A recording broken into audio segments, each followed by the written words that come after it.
परिवार में आया क्लेश।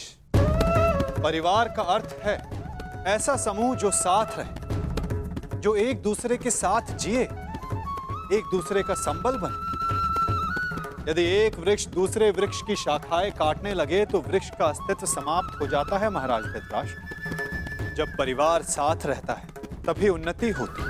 मेरी मंत्रणा यह है कि एक वंशज के अहंकार के लिए समूचे वंश को दांव पर लगाना उचित नहीं, क्योंकि यदि वंशज का अहंकार जीत भी गया तो वंश अपना अस्तित्व हार जाएगा।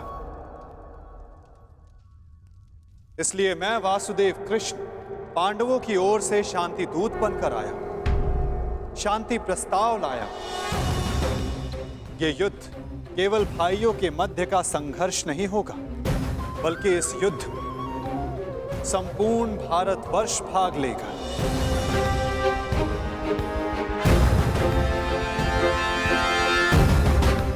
इसलिए विनाश भी सैकड़ों, सहस्त्रों और लाखों नहीं, करोड़ों में होगा। और इसीलिए मैं ये अंतिम प्रयास करने आया, ये प्रस्ताव लाया कि आप सभी इस महाभारत को, इस महायुद्ध को रोकने के लिए मेरी सहायता करें।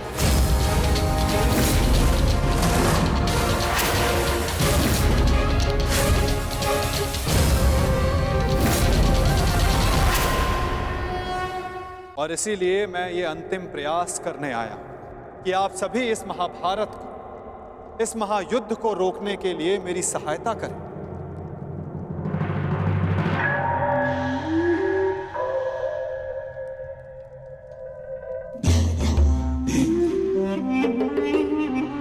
साधु साधु वासुदेव, आप तो सचमुच धन्य हैं।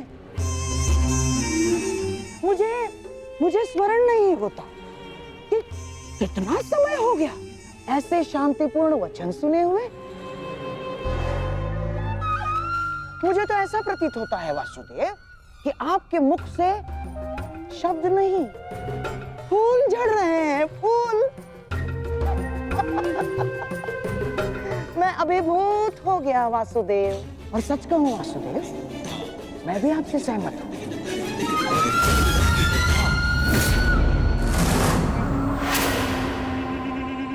मैं भी नहीं चाहता कि ये युद्ध हो ना। अमाश्री, ये क्या कह रहे हैं आप?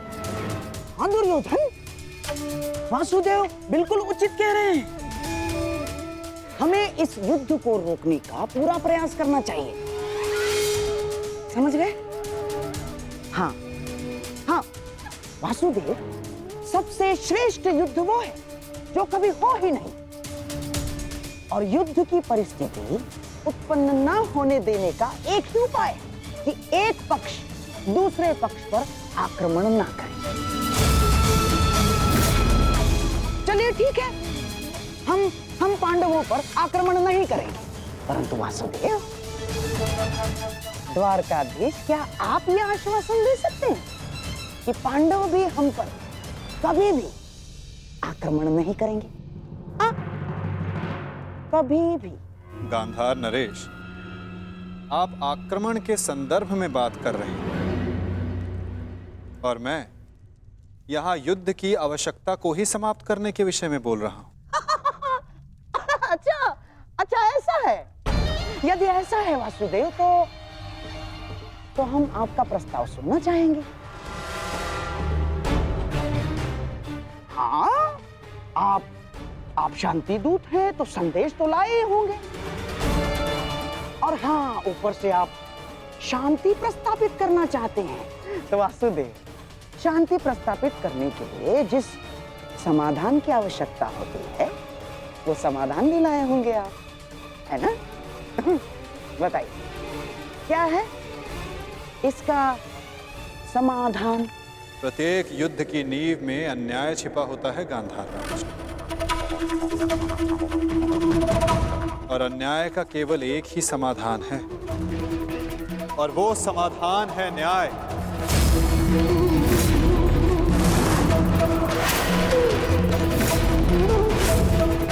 वो न्याय जिस पर केवल पांडवों का अधिकार है, उनसे किए गए वचनों को ना निभाने का न्याय, उनसे किए गए वचनों को ना पूर्ण करने का न्याय। इस भरी सभा में जो अधर्म हुआ, जो अन्याय हुआ, उसके प्रति न्याय। महाराज धृतराष्ट्र, मैं यहां पांडवों की ओर से उनके साथ जो अन्याय हुआ उसका न्याय मांगने आया। कैसा अन्याय वासुदेव? वो अन्याय जो एक धर्म सभा में एक अधर्म द्यूत माध्यम से हुआ था। वो अन्याय जो कुरुकुल के ज्येष्ठ जनों के समक्ष कुलवधू पांचाली के साथ हुआ। यदि उस अन्याय का त्राण हो तो इस महायुद्ध को रोका जा सकता है।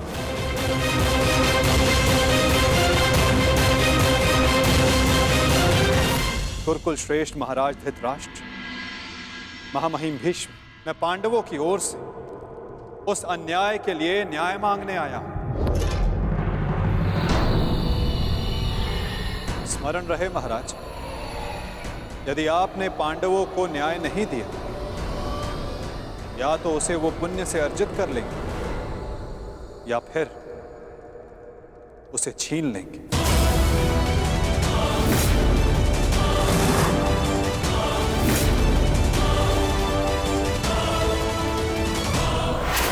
अब निर्णय आपका है। वासुदेव, आप यहाँ शांति प्रस्ताव लेकर आए हैं या हमें धमकाने आए हैं? वो उस द्यूत में जो कुछ भी हुआ सबकी उपस्थिति में हुआ, युधिष्ठिर की इच्छा से हुआ। अरे वो हार गया, अपना राज्य हार गया, वो उसका प्रारब्ध था। छलबद्ध अन्याय को प्रारब्ध नहीं कहा जा सकता युवराज। जिस प्रकार मंदिर में किया गया पाप पुण्य नहीं बन जाता, उसी प्रकार धर्मवीरों की उपस्थिति में सभा में किया गया धर्म धर्म नहीं बन जाता। धर्म कौन सा धर्म? कोई धर्म नहीं हुआ। नारी नारायणी होती है युवराज, और भरी सभा में एक नारी का, एक कुल वधू का वस्त्र हरण अधर्म नहीं।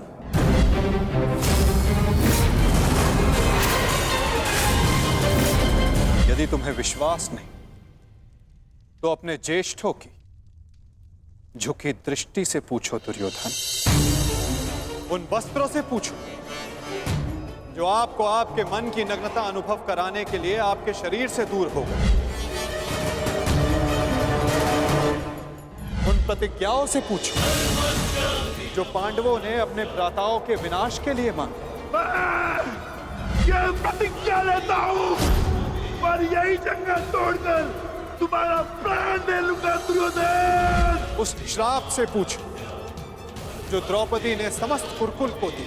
इस सभा में उपस्थित वो हर व्यक्ति जिसने मौन रहकर ये अधर्म होते हुए देखा, उन्हें उनके मौन रहने का दंड मिलेगा।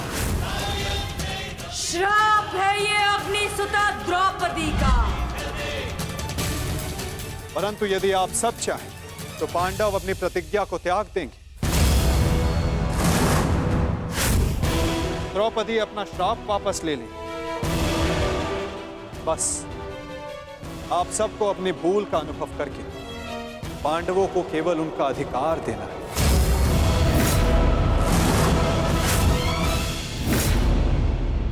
आप सबको अपनी भूल का अनुभव करके पांडवों को केवल उनका अधिकार देना है। ये कैसा न्याय है वासुदेव? संधि और शांति वार्ता में बराबर की बात होती है। एक ओर से बंधन और शर्तें नहीं ला दी जाती। न्याय की मांग ना बंधन है ना शर्त है महाराज, केवल एक निवेदन है। यदि ऐसा है तो मेरा निर्णय यह है कि दुर्योधन, मौन रहो। निर्णय लेना महाराज के हाथ में है, तुम्हारे नहीं।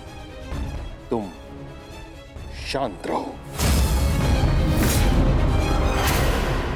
राजा होने के नाते मेरा कर्तव्य है कि मैं सबकी बातें सुनूं ताछरी, अपने मंत्रणाकारों का सम्मान करूं। दुर्योधन युवराज है, हस्तिनापुर का भवी महाराज है, इसलिए इस संदर्भ में मैं अपने पुत्र और हस्तिनापुर के युवराज दुर्योधन को अपना निर्णय प्रस्तुत करने की अनुमति देता हूं।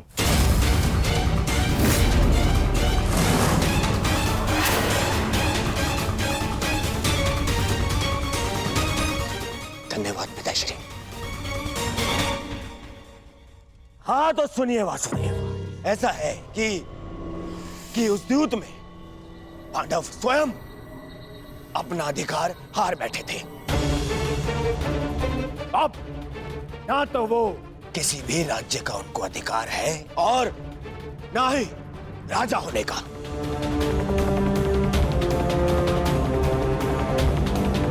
इसीलिए मैं दुर्योधन ये घोषणा करता हूं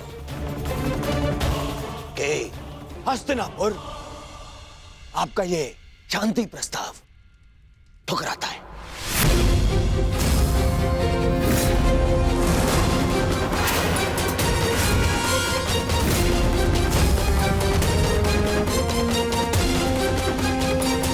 दुर्योधन, क्या तुम्हें इस बात का अनुमान भी है कि शांति प्रस्ताव ठुकराने का अर्थ है युद्ध को निमंत्रण? अपने निर्णय पर पुनः विचार कर लो। बात बात पर विचार करना बंद कीजिए पितामह। बात बात पर विचार काया करते हैं।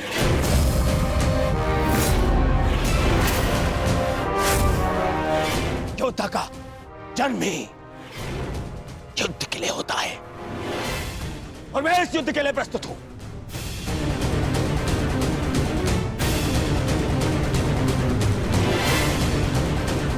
मेरी दृष्टि में उन पांडवों को कुछ भी देने का प्रश्न ही नहीं उठता। बस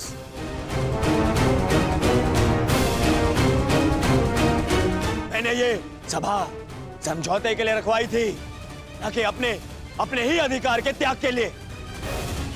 ये मेरा अंतिम निर्णय है।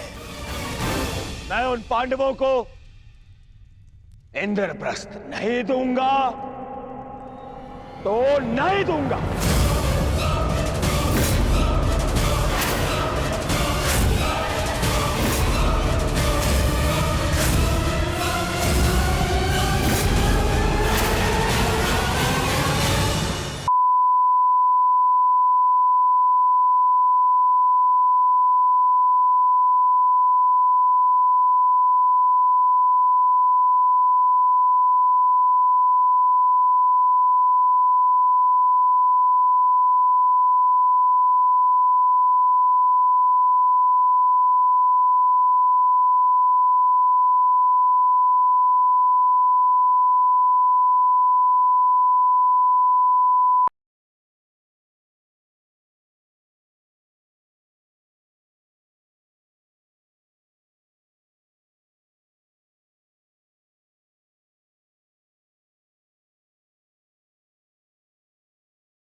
हम अपनी सोच और संसार की मान्यता के अनुसार अपने विचार बनाते हैं। जैसे सत्य कहना धर्म है, असत्य कहना पाप, सहनशीलता धर्म है और क्रोध करना अधर्म, उपकार करना, जीवों पर दया करना धर्म है और निष्ठुर होना अधर्म।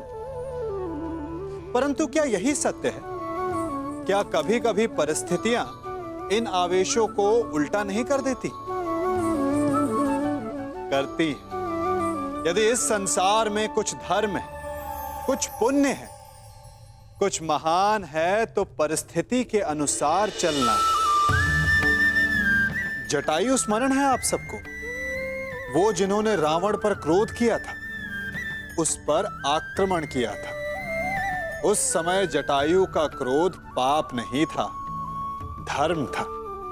इसीलिए अंत में उन्हें भगवान राम की गोद मिली। और कुछ ऐसे भी होते हैं जो धर्म को सहनशीलता समझकर हर अन्याय को सहते हैं और अंत में वो बाणों की शैया पाते हैं। यदि कोई पशु या व्यक्ति अकारण आक्रमण करके किसी निर्दोष के प्राण लेने की चेष्टा करे तो उसके रक्षा हेतु उसका वध कर देना पाप नहीं, समय की मांग है। क्योंकि आक्रमण भी आत्मरक्षण ही है। यदि किसी दुष्ट की सहायता करने से सामान्य मनुष्य को कष्ट पहुंचे, पीड़ा पहुंचे, तो उसे सहायता ना देना ही धर्म है। अकारण क्रोध अस्वीकार्य है, परंतु यदि क्रोध से कुछ शुभ हो, पाप बाहुभीत हो, तो क्रोध और दंड भी धर्म ही है। ये मेरा अंतिम निर्णय है। मैं उन पांडवों को इंद्रप्रस्थ नहीं दूंगा तो नहीं दूंगा।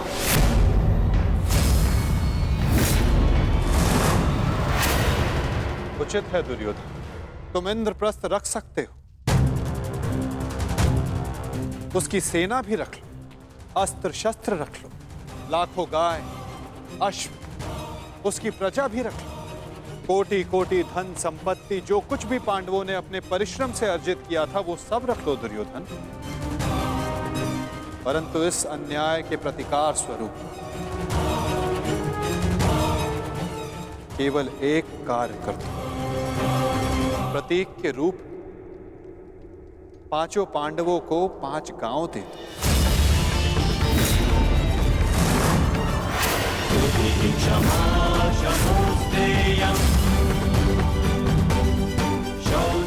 इतना तो दे ही सकते हो दुर्योधन। 5 पांडव वहां सुख से निवास करें और कुछ नहीं चाहेंगे। इस युद्ध को टालने के लिए केवल 5 गांव देना स्वीकार है तुम्हें?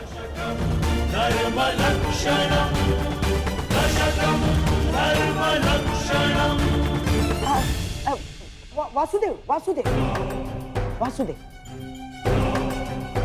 यदि दुर्योधन 5 गांव दे देता है तो क्या आप वचन देंगे कि पांडव इंद्रप्रस्थ की चाह में आक्रमण की चेष्टा नहीं करेंगे? हाँ गांधार नरेश, मैं वचन देता हूं कि इस स्थिति में पांडवों की ओर से कोई आक्रमण नहीं होगा। वो हर परिस्थिति में संतुष्ट रहेंगे।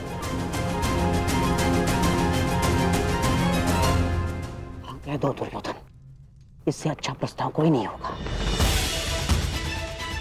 महाराज, मैं आपसे विनती करता हूं कि यही अवसर है, अंतिम अवसर। आप इस प्रस्ताव को स्वीकार करके इसको यहीं रोक दीजिए। साक्षी का कहना उचित है पुत्र, हाँ कर दो, इसी में सबका हित है। मित्र, मैंने सदा इस युद्ध का पक्ष लिया है। मैंने सदा अर्जुन से अपना अधूरा द्वंद्व पूर्ण करना चाहा।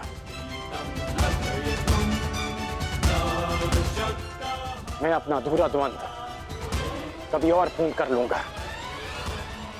इस समय पूरे भारतवर्ष को महाविनाश से बचाने की आवश्यकता है।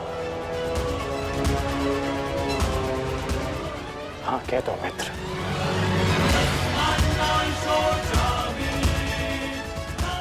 तुमने तो एक अनजान का मान रखने के लिए उसे अंगराज बना दिया, तो लाखों के प्राणों को बचाने के लिए 5 गांव दे दो मित्र। देख रहे हैं वासुदेव, मेरे मित्र अंगराज मेरे साथ है।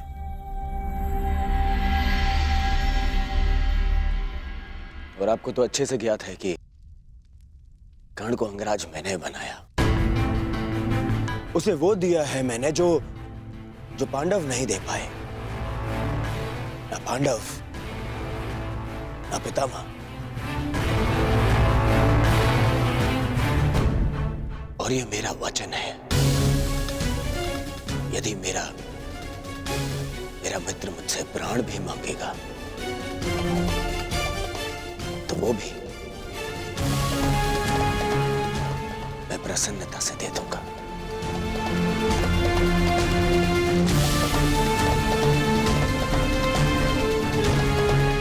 परंतु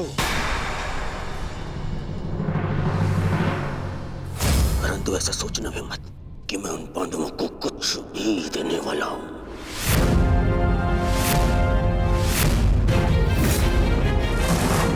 पता है, बचपन से मुझे यही आभास कराया गया है कि मेरा किसी भी वस्तु में कोई अधिकार नहीं, ना अपने पिता के राज्य पर, ना सिंहासन पर। जो भी मिले या तो दे दो या उन पांडवों के साथ में बांट लो। और तुम अधिकार की बात करते हो वासुदेव, तो बताओ मुझे, मेरा अधिकार उन पांडवों ने मुझे कब दिया? कब? गुरु का प्रेम, महामहिम का वात्सल्य किसी को मिला तो वो उन पांडवों को, मुझे नहीं। मेरे पिता के राजा होने पर, युवराज पद पर किसी का अधिकार था तो वो मेरा था, परंतु मुझे नहीं मिला। वो मिला उस युधिष्ठिर को। दुर्योधन की बात तर्कसम्मत है वासुदेव। युवराज राजा का पुत्र ही बनता है और यही नीति है। आप तो कभी वास्तविक राजा थे ही नहीं महाराज। आप तो आज भी हस्तिनापुर के केवल कार्यकारी नरेश। आपका राज्य अभिषेक भी नहीं हुआ। और रही बात नीति की, तो कुल वधू का वस्त्र हरण, उसका अपमान कहां की नीति है? पांडवों का पक्ष लेना बंद करो ग्वाले। मैंने उस द्रौपदी को धर्म पूर्वक द्यूत में जीतकर उसे अपनी दासी बनाया। उसका वस्त्र हरण करना मेरा अधिकार था, क्योंकि जो दासी अपने स्वामी की आज्ञा का पालन ना करे वो दंड की अधिकारिणी होती है। नारी केवल सम्मान की अधिकारिणी है दुर्योधन।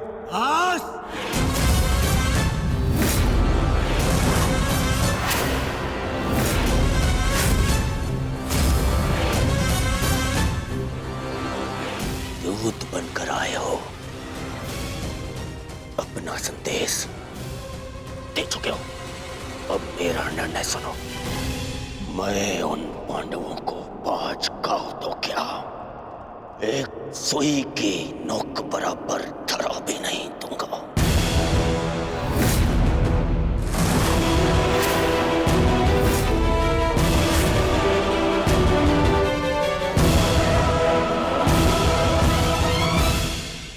मैंने तुम्हारा संदेश भली भांति समझ लिया है युवराज।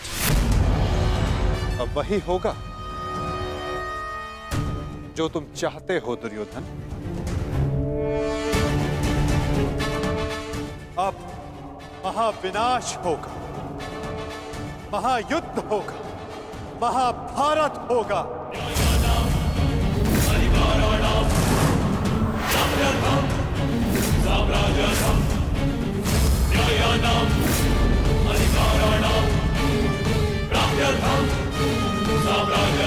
प्रणिपात।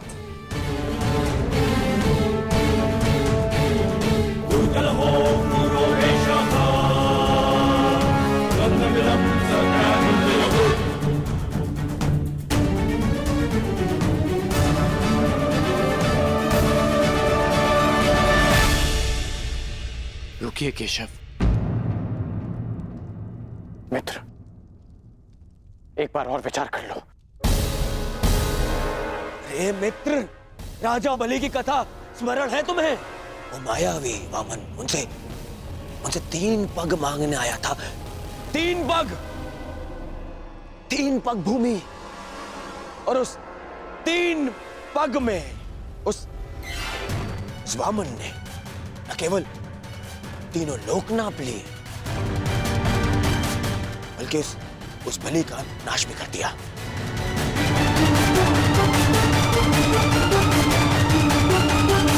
अरे इस छलिया को 5 गांव दे दूंगा तो यह हस्तिनापुर का अस्तित्व ही मिटा देगा।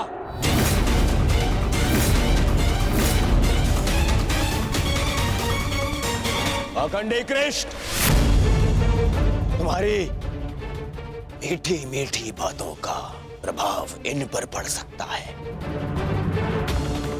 दुर्योधन पर नहीं। तो फिर मैं प्रस्थान करता हूं।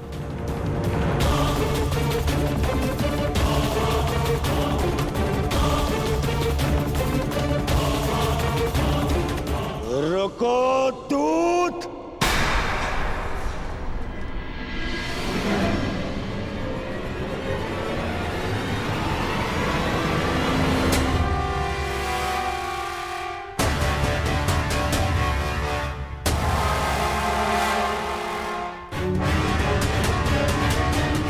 मैंने तुम्हें जाने की आज्ञा नहीं दी है अभी।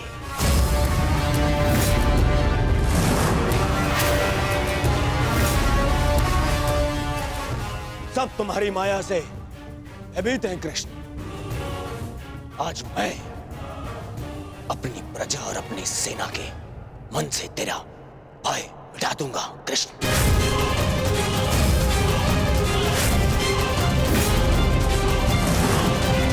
तुम हस्तिनापुर से बाहर नहीं जाओगे।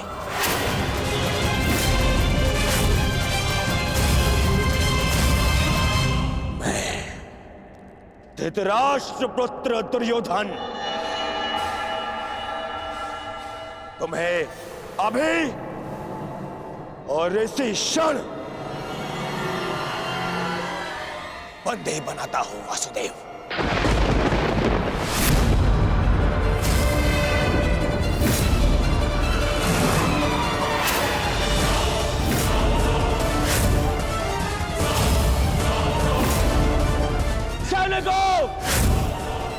बंदी बनाओ इस छलिए को।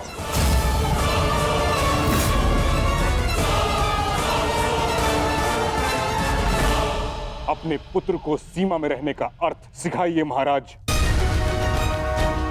ये अनर्थ करने जा रहा है। महामहिम बिल्कुल ठीक कह रहे हैं महाराज। वासुदेव कृष्ण केवल हस्तिनापुर के संबंधी नहीं, इस समय वे एक शांति दूत हैं। और इस बात का स्मरण रहे महाराज, एक शांति दूत के साथ इस तरह का व्यवहार उचित नहीं है। आचार्य ठीक कह रहे हैं पुत्र। ऐसा अनर्थ मत करो। रावण ने भी यही मूर्खता की थी। उसने भी दूत का अपमान किया था और उसकी सोने की लंका जलकर भस्म हो गई।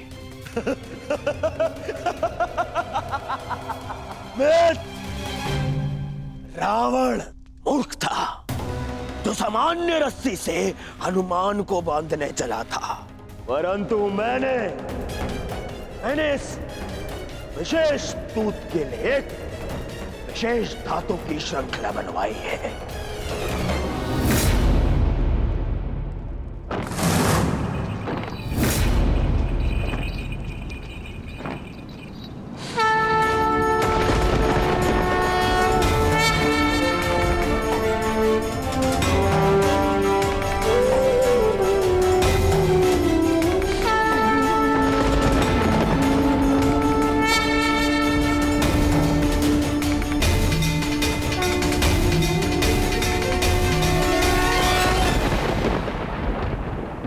कुछ नहीं कहेगा।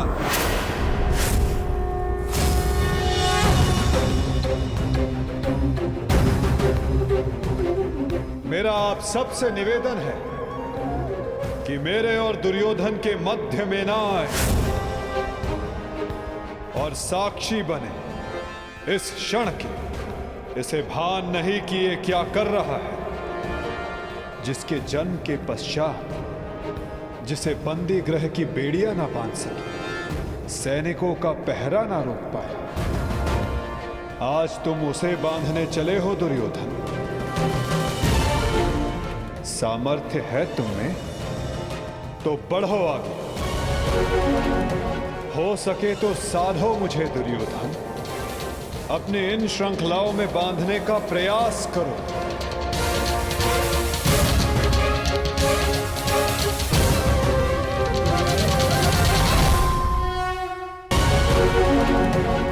हो सके तो साधो मुझे दुर्योधन, अपने इन श्रृंखलाओं में बांधने का प्रयास करो।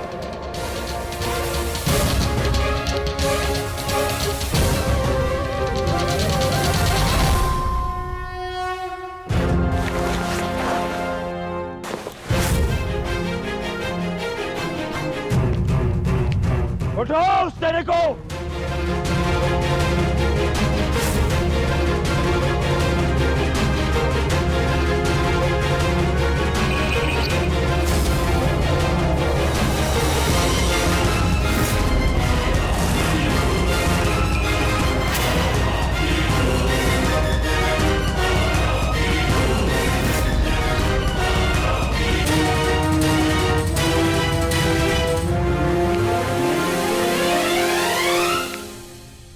तुम्हें लगता है कि ये धातु श्रृंखला मुझे बांधने के लिए पर्याप्त है दुर्योधन?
जब तक अनंत आकाश को बांधने में सक्षम श्रृंखला तुम्हारे पास ना हो, तब तक ऐसी मूर्खता पुनः करने का प्रयत्न मत करना दुर्योधन। ये छल, ये माया, यही है ना तुम्हारे अस्त्र छलिए। परंतु मुझे तुमसे या तुम्हारे इस माया से डर नहीं लगता। हर लूंगा मैं तुम्हारे और उन पांडवों के प्राण।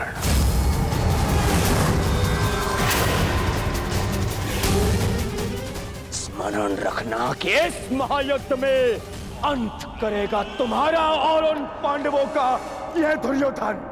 जो स्वयं मृत्यु के शिखर से गिरने वाला हो, उसे अपने अंत की चिंता करनी चाहिए मूर्ख दुर्योधन।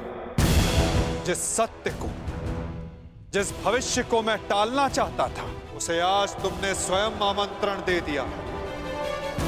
और सत्य ये कि इस महायुद्ध के अंत में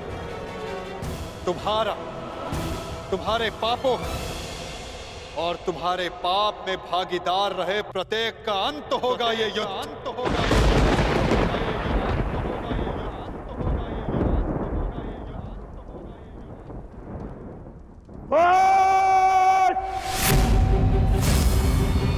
मेरे राज्य में मेरे ही सभा में आके मुझे ही धमकी देता है छलिए। तुम्हारा राज्य, तुम्हारी सभा, इस राजसभा के समक्ष कितना सा आकार है तुम्हारा दुर्योधन, और हस्तिनापुर के समक्ष कितनी सी है ये सभा, और इस पृथ्वी के सामने कितना सा है हस्तिनापुर, और इस ब्रह्मांड में क्या स्थान रखती है ये पृथ्वी।